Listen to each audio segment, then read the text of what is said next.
Hola, muy bonita tarde. Me presento con ustedes. Soy el maestro Joaquín Espinosa. El día de hoy vamos a tratar el tema de contratos traslativos de uso. ¿Sí? ¿Para qué sirven? ¿Cómo los ocupamos en nuestra vida diaria? ¿Cuál es su función, sus elementos, formalidades, plazos, etc.? Comenzamos. Bueno, vamos a empezar por la definición de contrato de arrendamiento.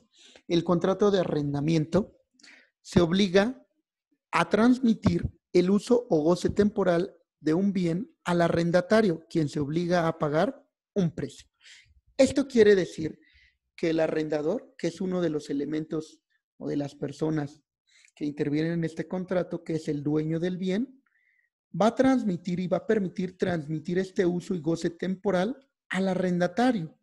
A cambio, el arrendatario va a tener que pagar un precio llamado renta. Este arrendatario va a tener que pagar un precio, ya sea sobre bienes muebles o sobre bienes inmuebles, ¿sí? Pero va a tener que pagar una renta.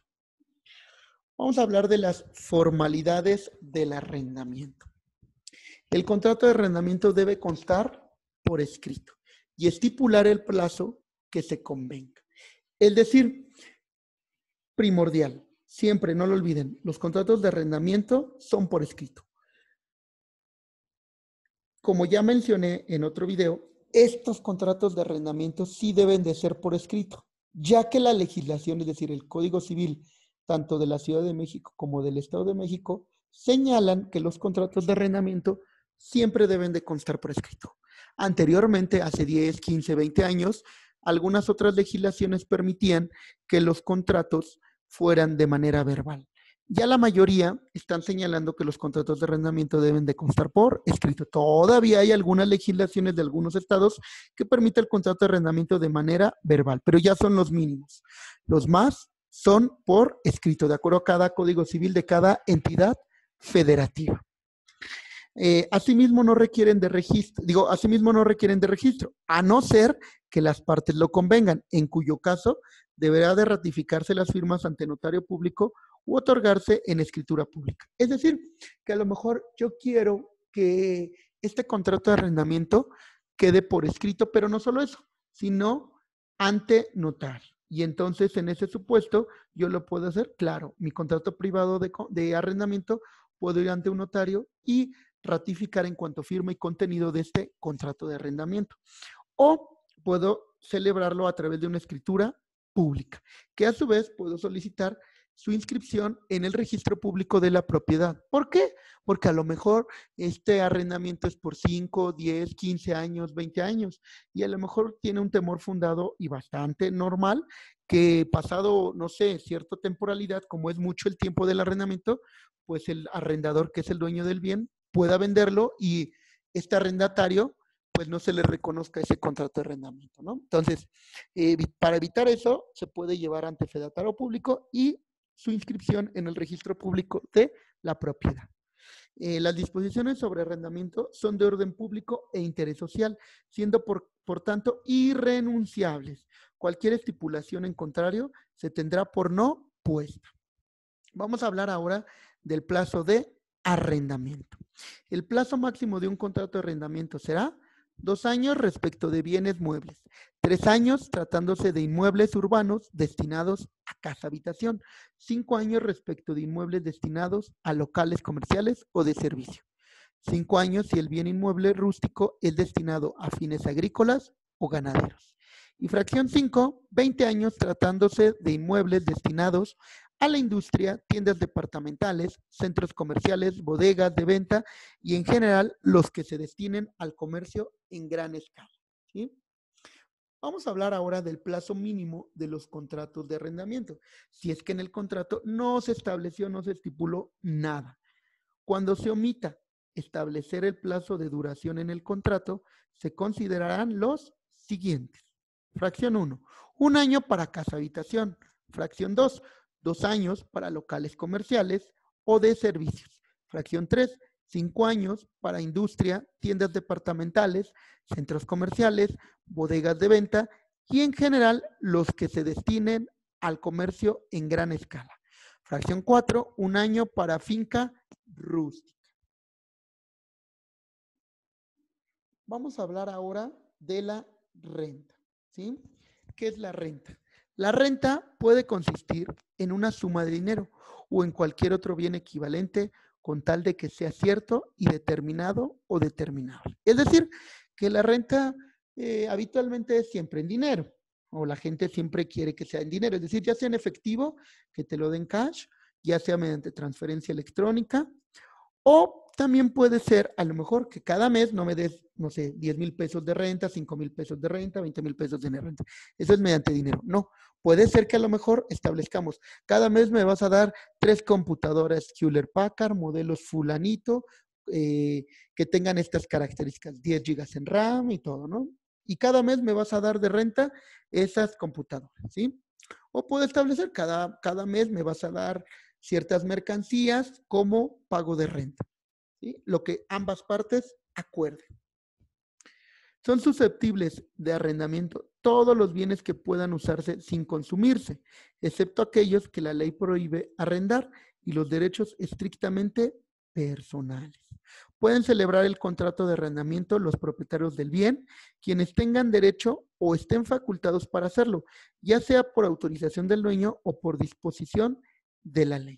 Por ejemplo, por autorización del dueño, porque te otorga a lo mejor un poder, o eres representante o apoderado legal de una sociedad mercantil o de una persona física, o por disposición de la ley cuando es, a lo mejor el menor tiene un bien porque se lo heredó el abuelo, pero quien va a poder realizar todos los actos facultados para este arrendamiento va a ser el tutor o el padre, o los padres o la madre, ¿sí? O ambos. Vamos a continuar hablando, ¿no? De este tema del arrendamiento. El arrendamiento de inmuebles de menores incapacitados o de una sucesión o en el que se pacte un anticipo de rentas se otorgará en escritura pública y se inscribirán en el registro público de la propiedad. Solo cuando se trate de inmuebles de menores incapacitados o que pertenezcan a la masa hereditaria de una sucesión. El contrato de arrendamiento no termina por la muerte del arrendador ni del arrendatario, salvo pacto en sentido contrario. ¿Qué quiere decir esto? Bueno, que yo soy el dueño de la casa que se encuentra en Valle de Bravo y se la rento a Víctor. Y Víctor me está pagando cada mes 10,000 pesos de renta. Pero yo fallezco hoy, pero el contrato de arrendamiento señalaba que era por 10,000 pesos durante 3 años. Y entonces apenas llevamos medio año. ¿Es válido el contrato? Claro que es válido, no importa que yo me haya muerto. Lo que puede hacer Víctor es entregar el dinero a consignaciones civiles. ¿Para qué? Para que una vez que se abra la sucesión, la persona que legalmente acredite ser el albacea, el representante de esa sucesión o el heredero, pueda disponer de esos bienes de dinero mediante el billete de depósito o puedes entregarlo a Bansefi mediante un billete de depósito. Pueden ser varias opciones, pero como yo ya morí, se da esta opción de que, sin duda alguna, el contrato de arrendamiento no termina con la muerte del arrendador, que en este supuesto de ejemplo soy un servidor o es un servidor, y continúa vigente. El arrendatario solo podrá hacer mejoras al bien arrendado previa autorización por escrito del arrendador. En caso contrario, quedarán en beneficio del bien, sin derecho de cobrarlas. ¿Qué quiere decir esto?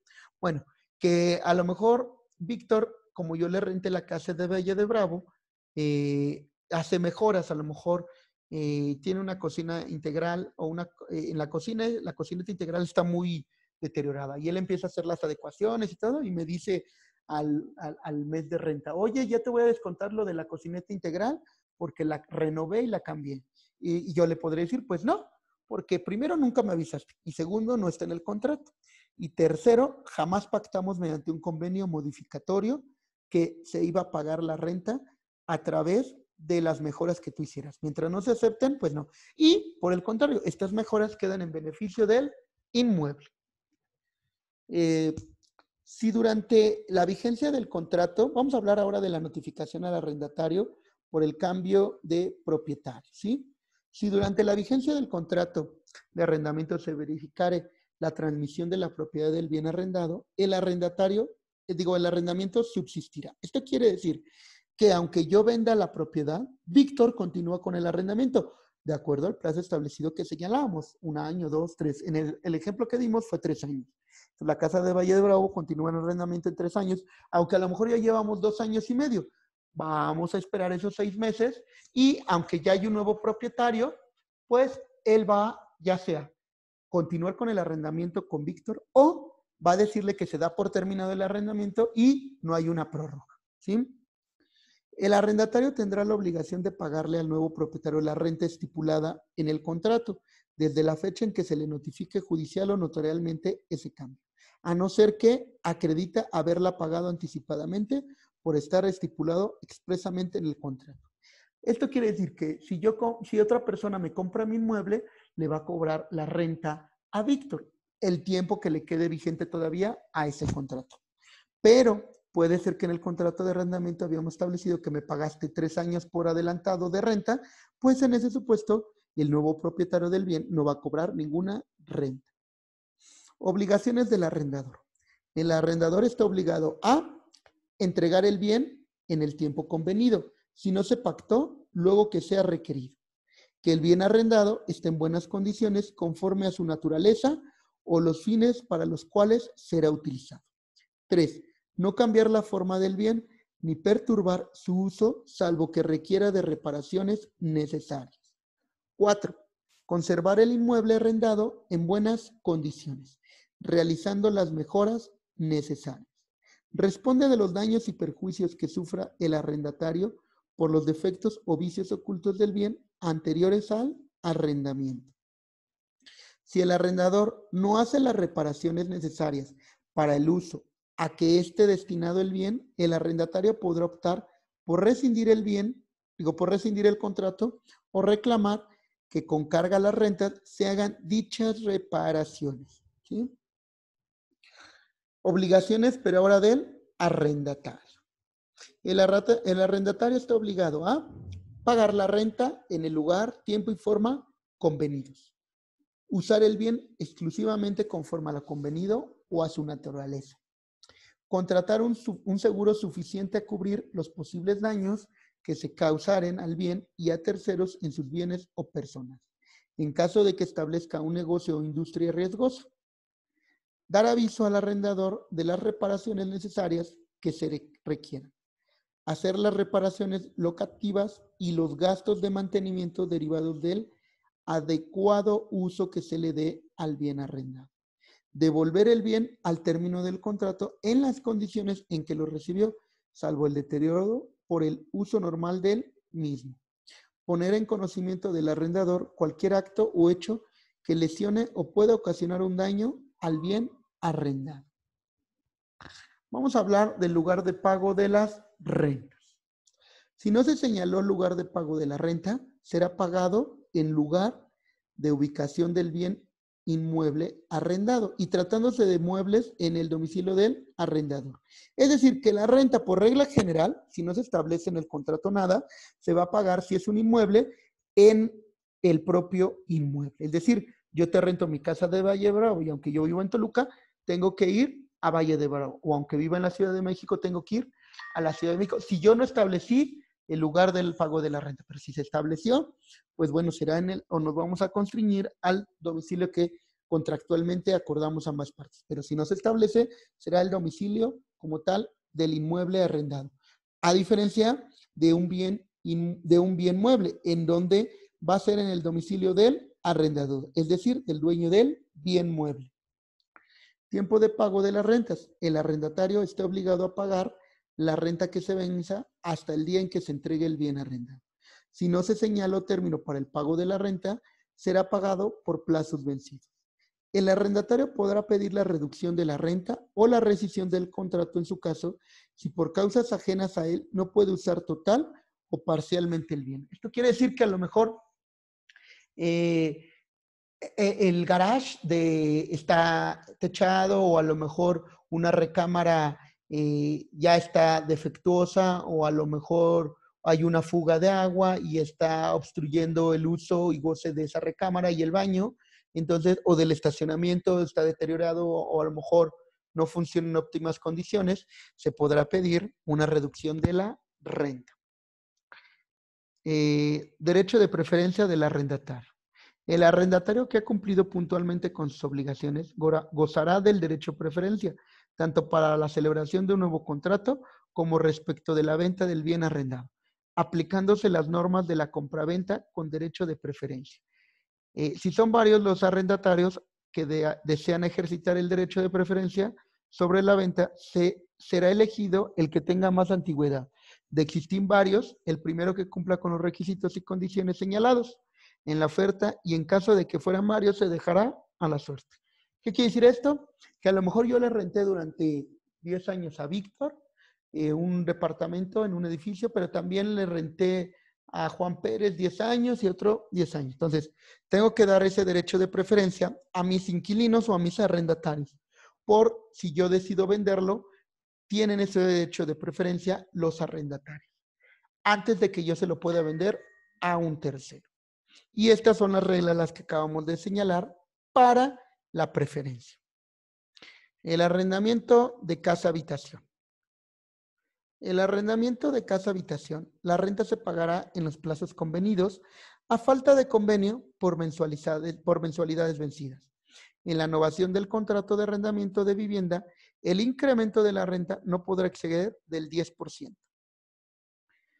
El arrendamiento de casa-habitación. El contrato de arrendamiento debe contener el nombre del arrendador y del arrendatario, la ubicación del inmueble, la descripción del inmueble e inventario de sus accesorios y de las instalaciones con que cuenta, así como el estado en que se encuentra. Yo aquí recomiendo principalmente hacer un anexo al contrato de arrendamiento en el cual se establezcan en qué condiciones ustedes entregan el inmueble, es decir, una memoria fotográfica o un acervo fotográfico como anexo para que conste cómo ustedes están entregando el inmueble, en buenas condiciones, en excelentes y óptimas, o en regulares o en pésimas condiciones. Y así cuando ustedes, la persona ya desaloje el inmueble y de acuerdo a la terminación del contrato, pues ustedes pueden exigir que realice las mejoras o que realice las reparaciones correspondientes.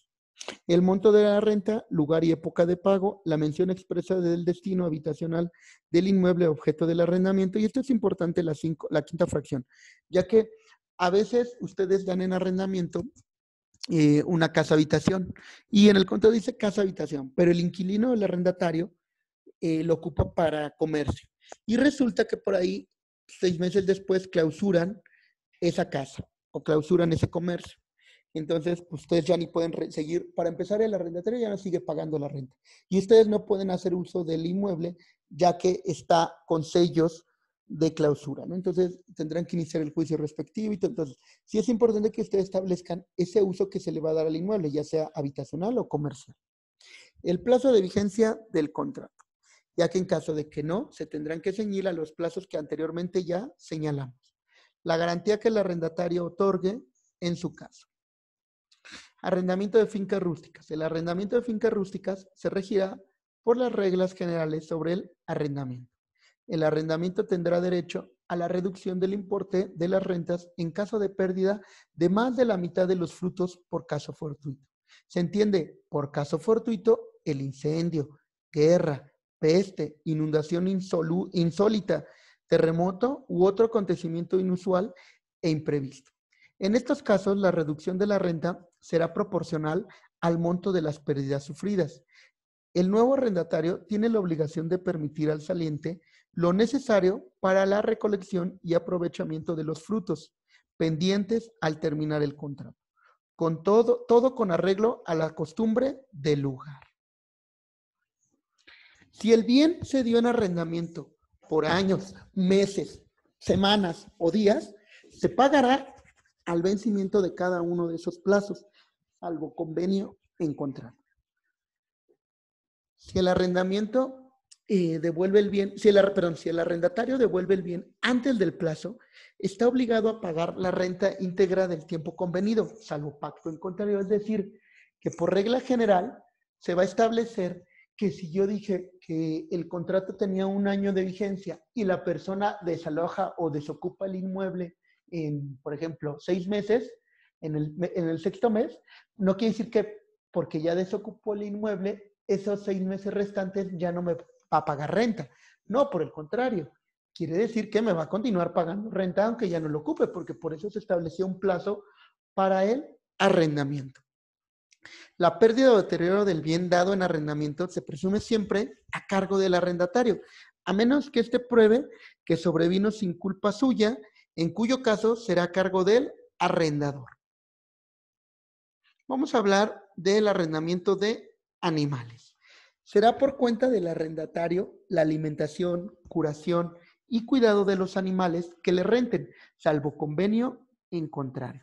El arrendatario tendrá la obligación de avisar al arrendador de la muerte de algún animal que tenga dado en arrendamiento, a efecto de que éste se cerciore de tal circunstancia, pudiendo recogerlo si es su deseo. Si celebrado el contrato sobre animales se inutilizaren antes de ser entregados, el arrendador lo hará del conocimiento del arrendatario, en forma fehaciente, dentro del plazo de 3 días, quedando liberadas las partes de todas las obligaciones. En caso contrario, el arrendador será responsable de los daños y perjuicios. Vamos a hablar ahora del subarrendamiento. El arrendatario no puede subarrendar el bien arrendado en todo ni en parte, ni ceder sus derechos sin consentimiento del arrendador. Si lo hiciere, responderá solidariamente con el tercero de los daños y perjuicios. ¿Qué quiere decir esto? Que bueno, yo le rento mi casa de Valle de Bravo a Víctor y él quiere subarrendarla porque puso un anuncio en internet que esa casa de Valle de Bravo, pues tiene alberca, tiene 10 recámaras y la hace para rentarla para fines de semana con uso comercial. Entonces, ¿qué sucede? Que yo no le permití o le autoricé a Víctor subarrendar esa casa. Por consiguiente, él no puede realizarlo, ya que si existiera algún desperfecto en la casa, él tendrá que repararlo o estas terceras personas. Si no lo hacen, pues Víctor es solidariamente responsable. Si el subarrendamiento se hiciere en virtud de la autorización general concedida en el contrato, el arrendatario será responsable frente al arrendador como si el mismo continuara en el uso o goce del bien. Vamos a hablar de la terminación del arrendamiento.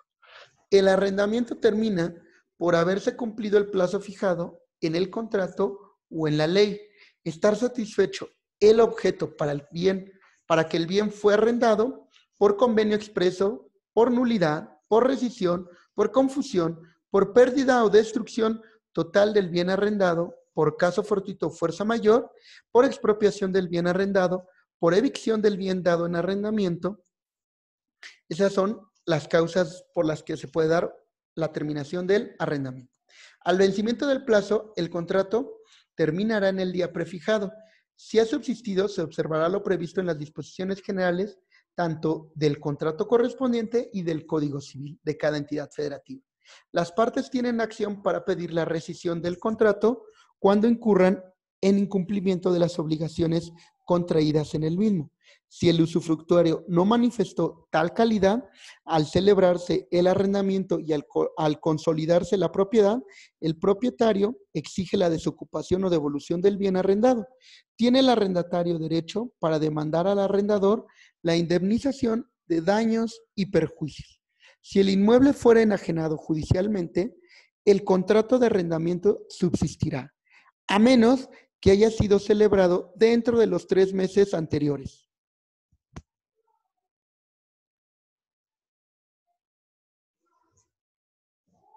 De los 3 meses anteriores al juicio, en cuyo caso el contrato podrá darse por concluido. Con esto terminaríamos lo que es el contrato de arrendamiento. Vamos a hablar ahora del contrato de comodato. ¿Qué es el contrato de comodato? ¿Cómo lo utilizamos? ¿Y qué funciones tiene?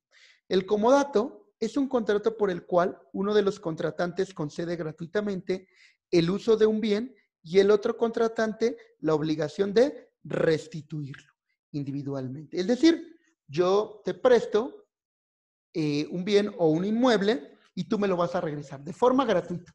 Ese préstamo es gratuito, no se cobran intereses, no se cobra por el préstamo como una renta, no se cobra por el uso y goce de ese bien, una renta o un dinero o en especie, no se cobra nada, ¿sí? Es gratuito, siempre va a ser gratuito.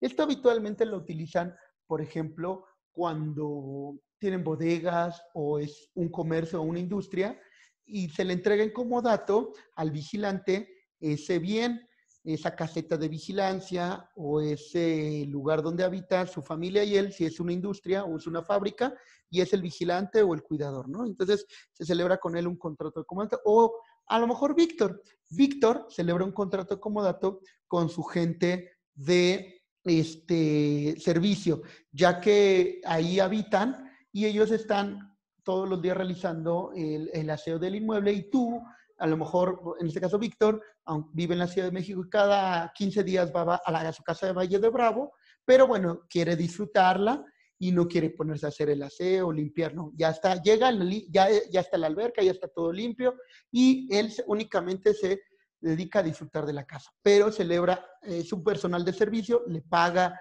a lo mejor está en nómina o a lo mejor tiene un contrato con ellos y les paga por el servicio, pero independientemente del contrato que tenga laboral o de un contrato de prestación de servicios, independientemente de ello, celebra un contrato de comodato por el uso y goce temporal que le está dando de forma gratuita y que no se entienda que es una propiedad, un arrendatario o ningún otro tipo de contrato, ya que esta persona, si no realiza este contrato, estas personas pueden iniciar la prescripción o usucapión, que es llamada, ¿sí?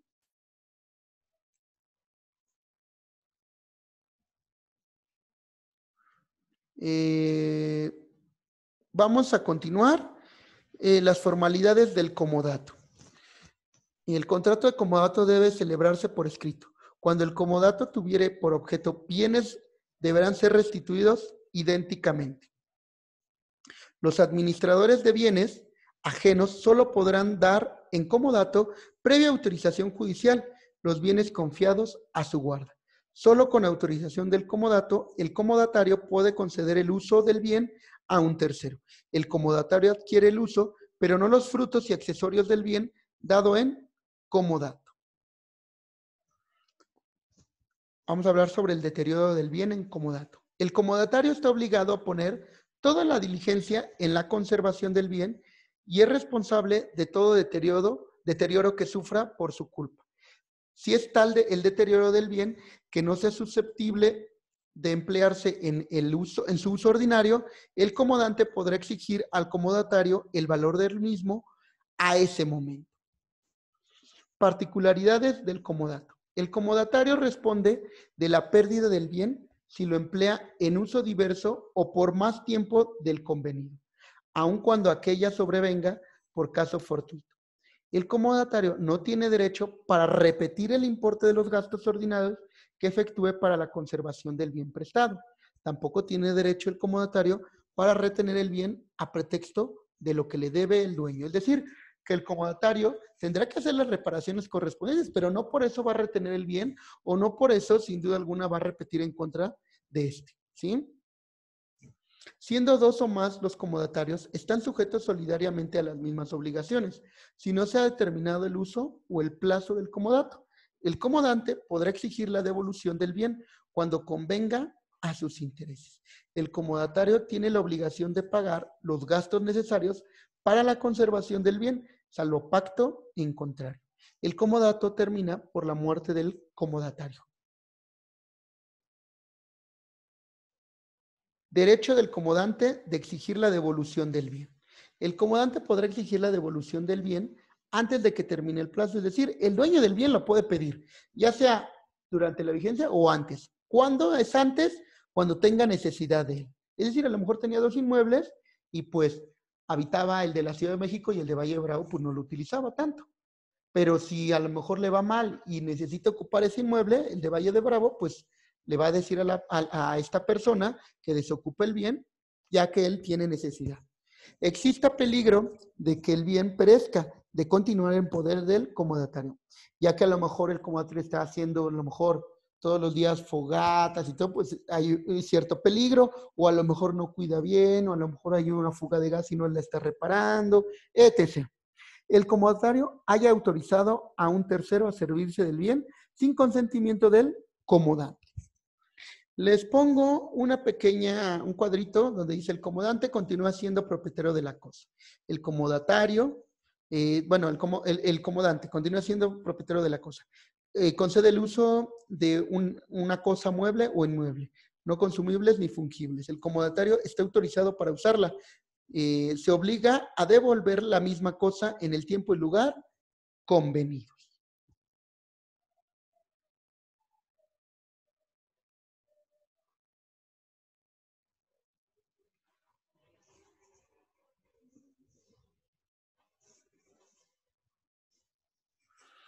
Si quieren, ya pueden habilitar el micrófono y la cámara.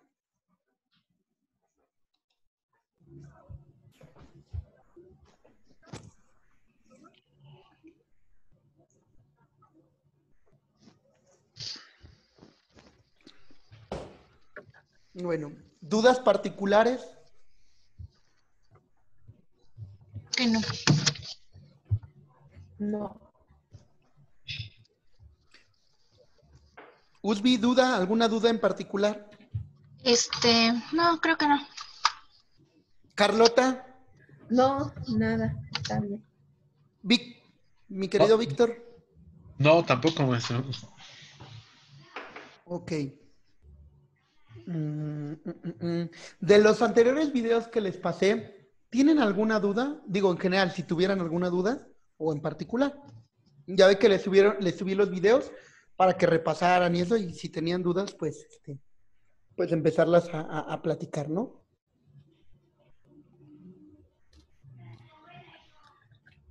¿No? A mí no me quedó muy claro lo de evicción. ¿En qué tema lo vimos? Nada más recuérdame. Digo, sí sé, pero nada más quiero ver en qué tema lo vimos. Es que no me acuerdo. Hice mi anotación. Yo creo que fue en la compraventa. Sí, me parece que sí. En la compraventa en la evicción es en dado caso de que tú compras un bien y, por ejemplo, tú se lo compras a Víctor. Pero Víctor, pues, voy a ponerme como ejemplo yo, para no herir susceptibilidades. Entonces, yo te lo vendo a ti y yo soy un defraudador o yo soy de lo peor. Y entonces, no solo te lo vendo a ti, se lo vendo a Usbi, se lo vendo a Víctor, ¿sí? Entonces, ¿en qué va a consistir la evicción? En que tú lo compraste, pero el ganón va a ser Víctor. ¿Por qué la escritura? Aunque tú fuiste la primera que lo compraste y el último que lo compró fue Víctor, vale el primero que lo escriture y lo inscribe en el registro público de la propiedad. Entonces Víctor lo escritura y se inscribe en la propiedad.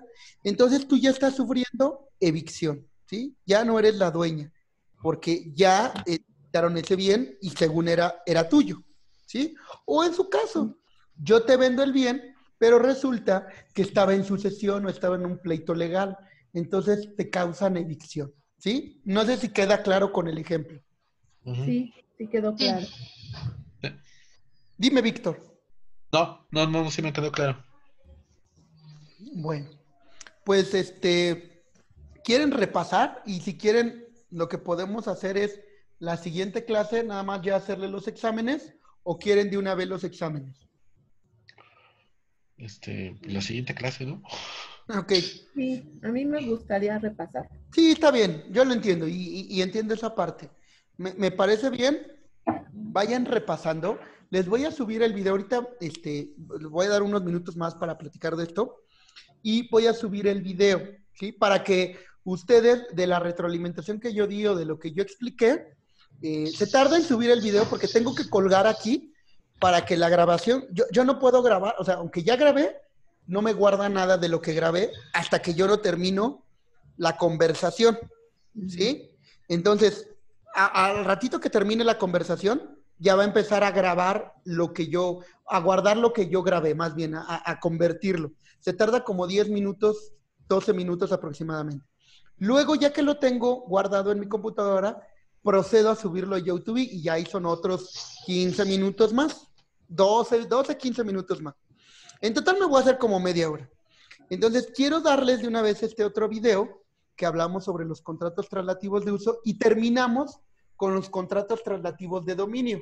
¿Se acuerdan que hoy terminamos contratos traslativos de dominio y contratos traslativos de uso? Para que la siguiente clase podamos, pueda utilizar, o podamos utilizar, pueda hacerles el examen sobre estas dos Kahoot, ¿sí? Contratos traslativos de dominio y contratos traslativos de uso. ¿Qué les parece? Sí, está Sí, bien. está bien. Sí. ¿Sí? Una les pedí- pregunta. Dime, Usbi. Para la siguiente clase, ya sería la última, ¿nos va a dar clase o solamente nos va a aplicar los exámenes? No, solamente les voy a aplicar los exámenes y les voy a revisar los trabajos. También ahí Ok. pierdo tiempo.